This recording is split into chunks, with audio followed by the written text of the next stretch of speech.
Bonjour et bienvenue à l'édition de ce jour. Nous allons nous entretenir sur le thème du dépouillement. Le passage examiné est tiré du livre des Nombres au chapitre 23, verset 23. Il est écrit: L'enchantement ne peut rien contre Jacob, ni la divination contre Israël. Au temps marqué, il sera dit à Jacob et à Israël quelle est l'œuvre de Dieu. Nous sommes ici dans le contexte où le roi Balak voulait utiliser des forces occultes au travers de Balaam, prophète du Seigneur, pour maudire Israël. Mais Dieu intervient pour renverser la malédiction en bénédiction. Qu'est-ce que l'enchantement? L'enchantement de l'hébreu Nahash est une pratique occulte visant à influencer les circonstances ou les personnes par des rituels et des formules ou des symboles magiques. La divination, d'autre côté, en hébreu Kesem, est une tentative humaine d'obtenir des révélations spirituelles sans Dieu en consultant des forces occultes. Vous verrez souvent les gens sous l'emprise de ces forces occultes en train de deviner, en train de dire des choses qui sont vraies à 50 ou à 80%, mais elles ne prennent pas leur inspiration du Saint-Esprit, mais des forces occultes. Et beaucoup de gens se déploient de plus en plus dans ces domaines, donnant l'impression qu'ils sont des serviteurs de Dieu, alors qu'ils sont en réalité des serviteurs du diable. Puisqu'ils se servent de leur puissance maléfique, non pas pour servir le peuple de Dieu, mais pour amener davantage de douleur. Parce que la réelle délivrance dure pour longtemps, mais des fausses délivrances et des fausses manipulations prophétiques amènent le calme pour un temps qui se transforme en chaos pour longtemps.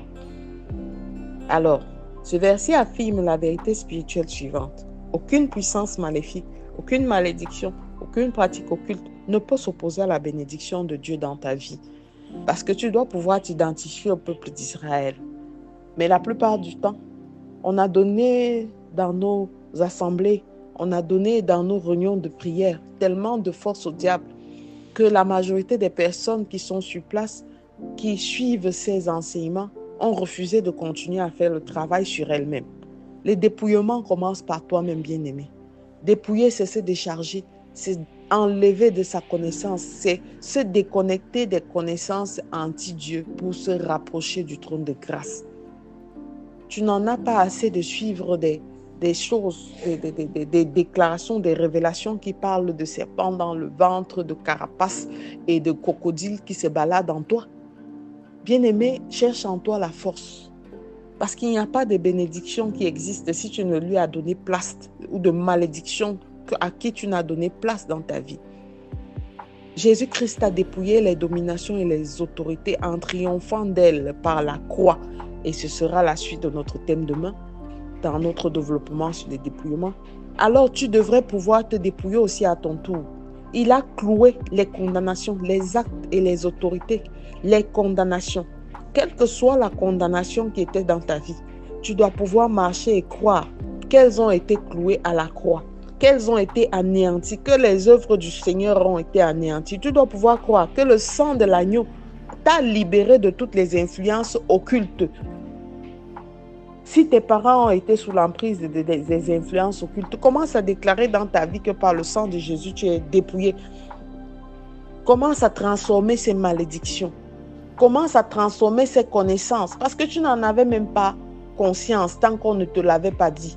Beaucoup prennent conscience des malédictions lorsqu'ils arrivent à entrer en contact avec des personnes qui le leur révèlent. Et encore que des fois, c'est des manipulations. Tout ce qu'un serviteur de Dieu va te dire, tu dois pouvoir être capable de sonder les Écritures. Parce qu'il y a beaucoup d'enchanteurs, il y a beaucoup de manipulateurs, il y a beaucoup de sorciers qui se servent de ces éléments, de ces forces occultes pour pouvoir maintenir ce qu'ils appellent leurs brebis dans la soumission, dans la servitude. Pour pouvoir les maintenir et continuer à dominer sur eux. Bien-aimé, la seule personne qui doit dominer sur toi, c'est Dieu. Lorsque l'influence d'un homme est déjà supérieure à celle de Dieu dans ta vie, alors tu dois te remettre en cause et te dire, ici, je dois m'arrêter. Tu dois pouvoir te dépouiller de cette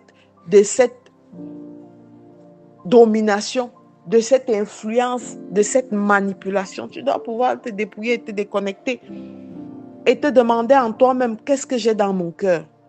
Au lieu de regarder à ce que l'homme a dans son cœur pour transformer les vies, transformer des familles, on se contente à manipuler des forces occultes pour pouvoir avoir le dessus, pour pouvoir donner l'impression que Satan travaille. Satan ne travaille pas.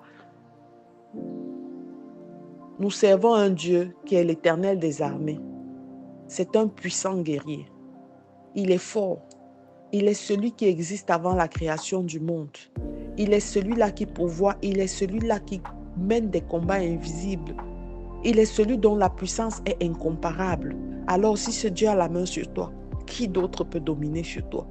Si ce Dieu a la main sur toi, quelle force occulte peut rester encore, peut continuer à résister? Bien-aimé, change ton cœur, change tes manières, parce qu'en réalité, rien ne change tant que tu ne changes pas. Nous allons continuer toute cette semaine avec ce thème, avec des différentes facettes. Et je te recommande en attendant de faire cette prière avec moi. Père éternel, je crois que par le sang de l'agneau, je suis libéré de toute influence occulte.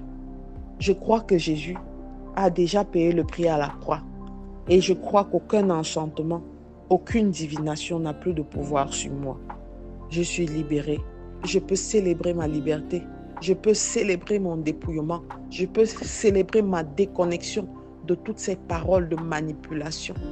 Et je rends grâce à Dieu, lui qui est le suprême guerrier, lui qui a combattu pour moi, lui qui est là et qui sera toujours là pour moi, lui qui est le Dieu le même, hier, aujourd'hui, éternellement.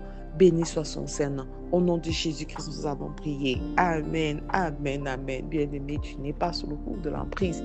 Tu es sous le coup de ce à quoi tu crois. Jésus-Christ t'a libéré. Shalom.